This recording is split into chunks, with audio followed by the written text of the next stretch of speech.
Debbie Lynn Randall was born on August 21, 1962, in Marietta, Georgia. She was raised in a warm, caring household alongside her two older brothers. After her birth, her parents eventually divorced, though her father remained active in their lives. A few years later, her mother remarried a man named Roy, who became Debbie's stepfather. The family settled into a small apartment complex in a quiet neighborhood close to a military base. Debbie was a bright and lively child who enjoyed spending time with friends and playing basketball. She also adored dolls, building a sizable collection that she often played with. On January 13, 1972, when Debbie was 9 years old, she sat down to dinner with her family. Afterwards, her mother asked her to go to the laundromat, something she had done on many occasions before. Debbie's job was to watch the laundry while it ran, and another family member would later help her carry the loads back home. The laundromat was just across the street, only a few hundred yards away, so her mother didn't see any danger in sending her. At that time, it was common for children to handle household chores like laundry, and Debbie had even made friends with other girls there. On this particular day, her mother had planned to send Debbie's older brother with her, but he wasn't feeling well and wanted to stay home to watch his favorite show. Instead, her mother asked Roy to help carry the laundry while Debbie accompanied him, bringing along a box of detergent. Roy loaded 2 washing machines before leaving, while Debbie stayed behind to watch the clothes. When they finished, she was supposed to head home and ask someone else to help her collect them, since she couldn't manage everything alone. But as time passed, her mother realized Debbie still hadn't come back, even though the wash should have been done. With the sun setting, she and Roy went to check the laundromat, but Debbie wasn't there. The attendant said she had left some time ago and hadn't returned. Alarmed, her mother and Roy began searching nearby streets. Not long after, they came across something unusual, a spilled box of detergent lying near a parked car, only a short distance from the laundromat. Since Debbie had been carrying detergent, her mother immediately feared it belonged to her. They searched the parking lot and nearby areas, but there was no trace of Debbie. Neighbors who knew the family quickly joined the effort, yet nothing turned up. Realizing the situation was serious, Debbie's mother called the police. Officers soon arrived and inspected the spot where the detergent had spilled. On the car door next to it, they found several clear fingerprints. The prints were fresh and oddly located below the handle, which immediately drew suspicion. Investigators believe that someone may have grabbed Debbie at that exact spot, leaving the fingerprints as they shoved her into the car. The prints were collected and sent for forensic testing, while police also began looking into the vehicle's owner to rule out any connection. With little else to go on, officers canvassed the streets for witnesses or additional clues. The laundromat employee recalled nothing unusual. Debbie had waited quietly for the laundry, then left carrying her detergent, presumably heading home. The investigation shifted dramatically after police spoke with their first eyewitness. 12-year-old Sandra and her friend had been on their way to the laundromat when they saw a man forcefully pulling a girl into a nearby car. The girl screamed and tried to escape, but the man shoved her inside, slammed the door, and sped off, nearly hitting Sandra and her friend. Although startled, Sandra assumed the man was the girl's father or relative, so she never told anyone what she had seen. After learning about Debbie's disappearance, she reported the incident to investigators, describing the vehicle as a dark pickup truck, possibly a 1957 model. The suspect was a young white man with thick dark hair, wearing a white t-shirt, jeans, and black work boots. Another girl from Debbie's apartment building added her account. That evening, she noticed a dark pickup driving past and at first thought her uncle was behind the wheel. But when the driver stopped and stared at her, she realized it wasn't him. She recalled a white man with medium-length dark hair, who parked near the same car later linked to the detergent spill. Soon after, another witness came forward. A man heading to the hospital to see his wife nearly collided with a reckless driver in a dark Dodge pickup. The driver looked to be about 30, with dark hair, and in the passenger seat, the man noticed a young girl trying to escape as the driver restrained her with one arm. After these accounts, police were certain Debbie had been abducted. They issued alerts about the suspect's truck to all patrols, and sketch artists worked on a composite drawing using the witnesses' descriptions. While some officers focused on tracking down similar vehicles and investigating their owners, others organized massive search operations for Debbie. With each passing day, more volunteers and police from neighboring towns joined in. Altogether, nearly 4,000 people participated in the search effort, setting a record not only for the city but for the entire state. Investigators also questioned people connected to Debbie, including male neighbors, her stepfather, and her biological father, but all were cleared of suspicion. Her father, who still lived in Marietta, was at work when he heard about Debbie's disappearance and immediately joined the search.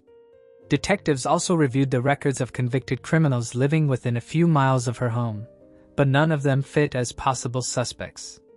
Despite weeks of intense searching, no progress was made until January 29, when groups of students were assigned to comb through a wooded area several miles from her house. After nearly 5 hours, one student noticed unusual tracks leading off the path and into the woods, as though something had been dragged. Following the trail for about 150 feet, the group came across a body and quickly alerted police. The victim was identified as Debbie Randall. She was still dressed in the same lavender dress and dark blue hooded jacket her mother had described, but her socks were bare. Her lavender shoes, a cherished Christmas present, were missing. The body was turned over to medical examiners, who determined she had been strangled and sexually assaulted. Forensic experts discovered a single dark hair on her, most likely from the attacker. Without modern DNA analysis, they could only examine it microscopically, concluding it belonged to a man between 18 and 30 years old. Debbie's clothing was heavily soiled, and with few leads, investigators brought in a geologist to assist. Together, they found traces of a specific type of clay unique to northern Georgia, mined less than 10 miles away. They also identified a second type of clay linked to another mining site about 2 miles from where Debbie's body was found. Based on these findings, detectives theorized that the killer had transported her to these areas. They believed she was first taken out of town, sexually assaulted, and later killed near the second mining site before her body was dragged into the forest. This theory was supported by both the forensic evidence and the absence of any struggle at the discovery site. The drag marks leading from the trail suggested Debbie had already been dead before being left in the woods. Because the clay mining areas were remote and difficult to navigate, investigators suspected the perpetrator might have worked there. When they contacted the mining companies, a supervisor confirmed that such knowledge was likely limited to workers familiar with the area. Still, it was difficult to imagine someone unfamiliar with the mines being able to take Debbie there. Even experienced workers sometimes got lost in those vast areas.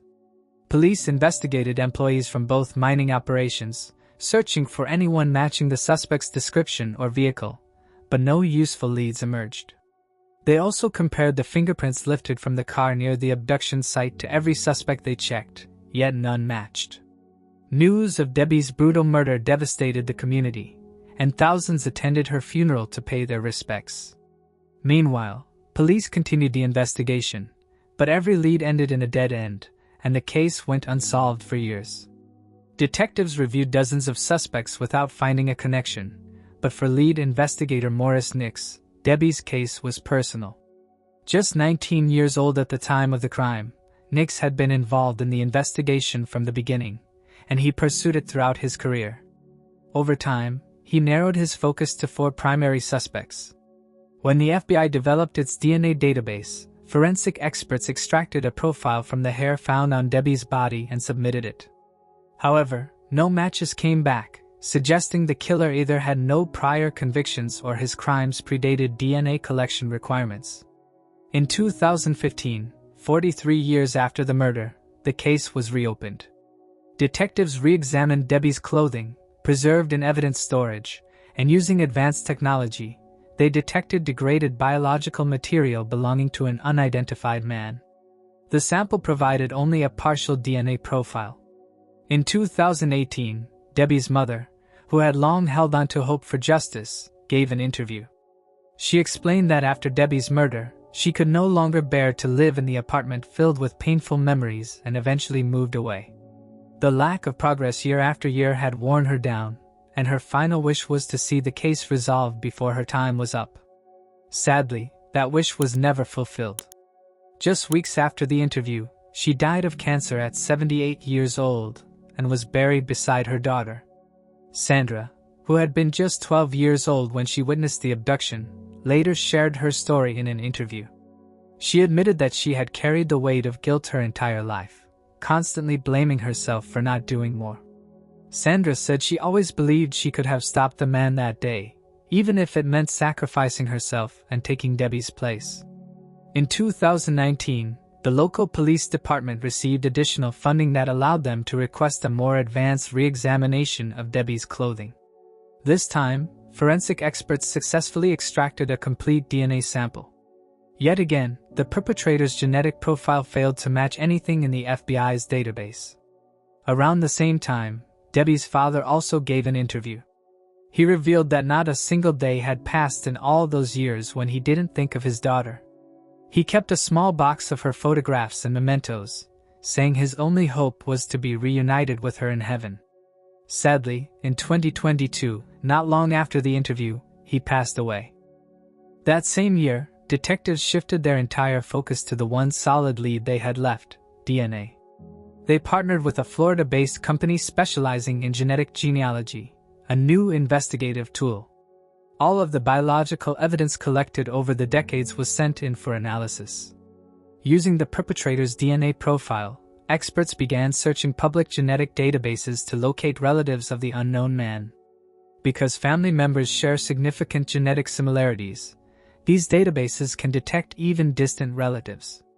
After sorting through thousands of possible connections, investigators eventually traced the DNA back to a family in Marietta in 2023. The family members agreed to provide their DNA samples, and the results confirmed that the killer was one of their close relatives. The focus quickly narrowed to William Rose, identified as the most probable match. However, investigators soon learned that Rose had died by suicide in 1974, just 2 years after Debbie's murder. Determined to finally close the case, police obtained a warrant to exhume his remains. Forensic testing of his DNA produced a perfect match. After 51 years, it was confirmed beyond doubt that William Rose was Debbie's killer. At the time of the crime, Rose had been just 24 years old and had never appeared on investigators' radar. His relatives lived in the same apartment building as Debbie's family, and Rose often visited them, which likely gave him the opportunity to notice her before the abduction. Detectives now believe that on the night of January 13th, he may have been on his way to see his relatives when he spotted Debbie leaving the laundromat. Witness accounts suggest he parked in the lot between her building and the laundromat, left his truck running, and suddenly grabbed her before driving north. It is possible he headed directly to the clay quarry in that direction. Notably, Rose had no other criminal history on record. Either Debbie's murder was the only major crime he ever committed, or he managed to avoid being caught for anything else. When the truth was finally uncovered, the only surviving close relative of Debbie was her older brother, Melvin. He attended the press conference announcing the identification of his sister's killer, expressing gratitude to everyone who had pursued justice for more than half a century. Melvin also shared that he wished their mother had lived to see this moment but took comfort in knowing she was now reunited with Debbie in heaven. If you found this case intriguing, make sure to like and subscribe. We upload new crime case videos every night. Stay tuned and brace yourself for what's coming next.